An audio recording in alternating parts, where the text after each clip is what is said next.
कान्ताय कल्याणनिधये निधयेऽर्थिनाम् श्रीवेङ्कटनिवासाय श्रीनिवासाय मङ्गलम्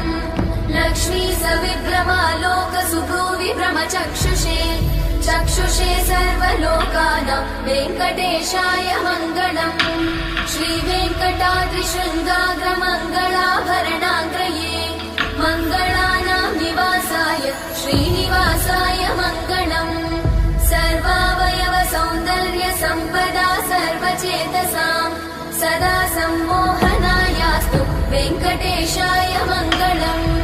नित्याय निरवध्याय सत्यानन्दचिदात्मने सर्वान्तरात्मने श्रीमद् वेङ्कटेशाय मङ्गलम् स्वतः सर्वविदे सर्वशक्तये सर्वशेषिणे